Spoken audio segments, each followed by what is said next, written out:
Olmos Kamar, Pirimqul Qodirov.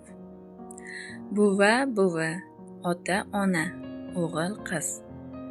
Bir sulolaning 3 avlodini ramziy daraxt deb olinsa, o'sha daraxtning mustahkam qad kerib turishi uning o'rta bo'g'iniga, ya'ni ota-onaga bog'liq bo'ladi. Negaki, kundalik ehtiyojlarni qoplash uchun ertayu kech tinim bilmay mehnat qilishdan bo'lak, g'animat keksalarning ko'ngliga qarash, shuningdek, ulg'ayayotgan farzandlarning porloq kelajagini ta'minlash ularning zimmasidagi mushkulotdir.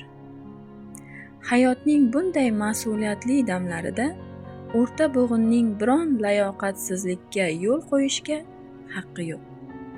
Mustahkam, baxtli oila ularning metin iroda ila turli-tuman qiyinchiliklarni yenga olishlari evaziga barpo etiladi.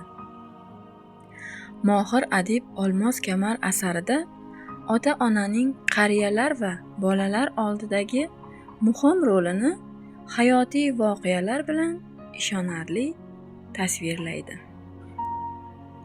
Asar shu tomonlama yosh kitobxonlarga hayotiy tajriba ulasha oladi degan umiddamiz.